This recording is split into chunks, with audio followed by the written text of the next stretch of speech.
નમસ્કાર, VTV news પર આપનું સ્વાગત છે. હું છું આપની સાથે વિની. આજે ગુજરાત ગૌરવ દિવસ છે, ત્યારે ગુજરાત ગૌરવ દિવસ પર મુખ્યમંત્રી ભૂપેન્દ્ર પટેલે દરેક ગુજરાતીઓને શુભેચ્છા આપી છે. મુખ્યમંત્રીએ કહ્યું કે અવિરત વિકાસ યાત્રાથી આજે સમગ્ર વિશ્વ ગુજરાત તરફ આકર્ષાયું છે.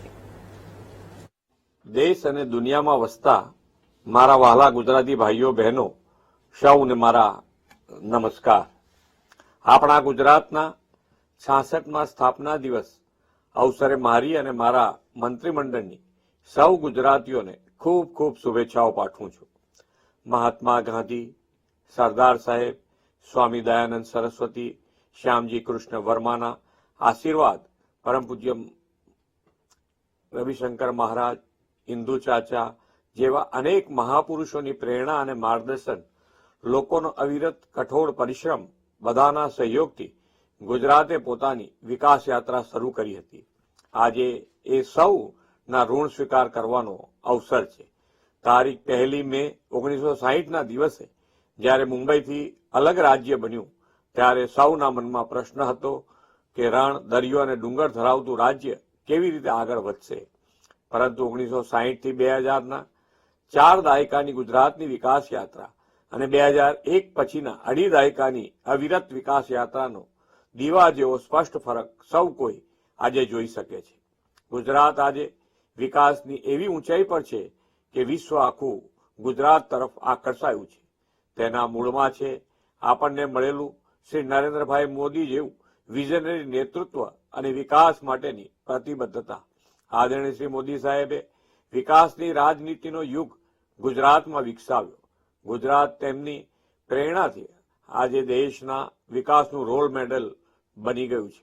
જનતા જનાર્દનને પણ આ અવિરત વિકાસ યાત્રાને સતત આગળ ધપાવવા માટે શ્રી મોદી સાહેબના નેતૃત્વમાં અપાર વિશ્વાસ અને ભરોસો મૂક્યો છે.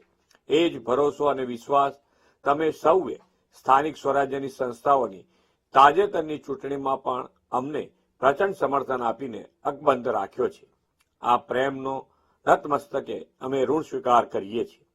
વડાપ્રધાનશ્રીએ ગુજરાતને દેશનું ગ્રોથ એન્જિન બનાવવા દરેક ક્ષેત્રે વિકાસની ચરમસીમા પાર કરીને પરિશ્રમની પરાકાષ્ઠા સર્જી છે.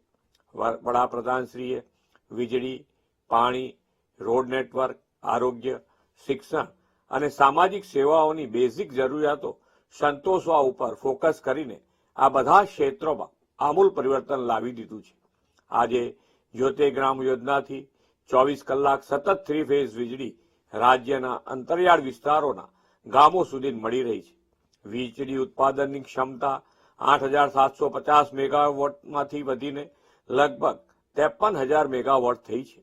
ગુજરાત દેશનું એકમાત્ર રાજ્ય છે જ્યાં ગેસ ગ્રીડ, વોટર ગ્રીડ અને ઇલેક્ટ્રિસિટી ગ્રીડનું નિર્માણ થયું છે. ઔદ્યોગિક, સાંસ્કૃતિક, સામાજિક વિકાસની સાથે આપણે અર્બન ડેવલપમેન્ટને વધુ ગતિ આપવા 2025ના વર્ષને શહેરી વિકાસ વર્ષ તરીકે ઉજવ્યું અને શહેરી વિકાસ માટેનું બજેટ 40% વધાર્યું છે.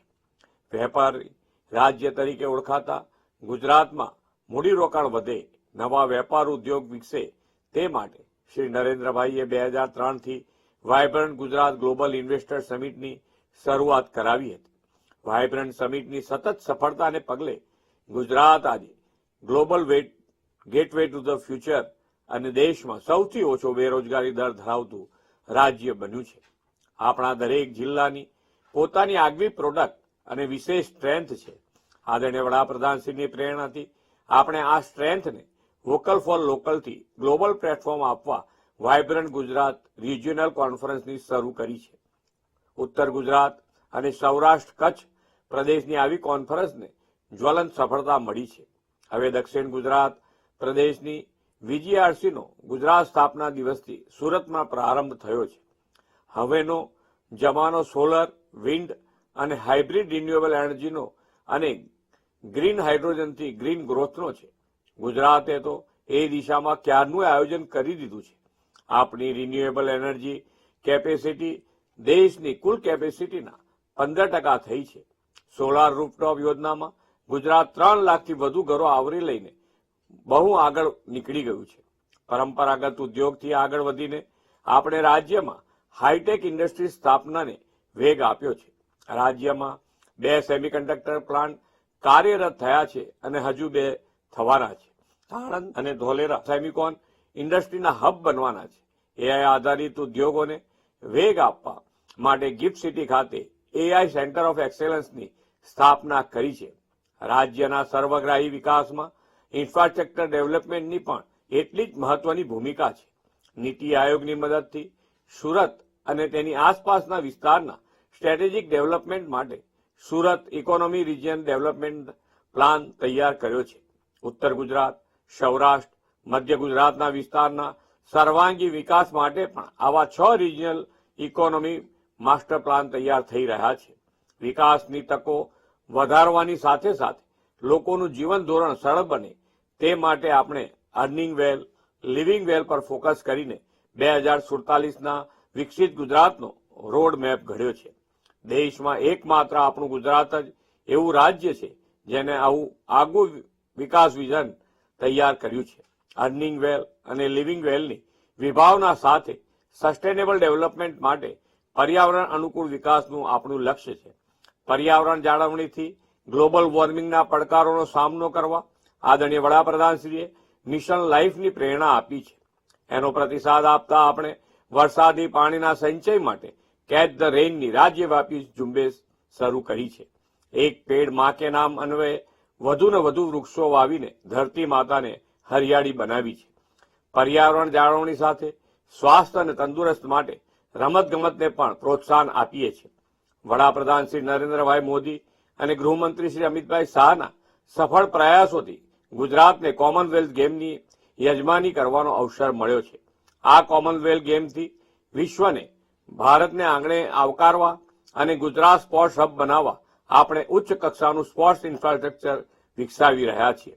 દેશની આઝાદીના 100 વર્ષ 2047માં પૂર્ણ થાય ત્યાં સુધીમાં વિકસિત ભારત 2047નું વડાપ્રધાન શ્રી નરેન્દ્રભાઈ મોદીએ આહવાન કર્યું છે.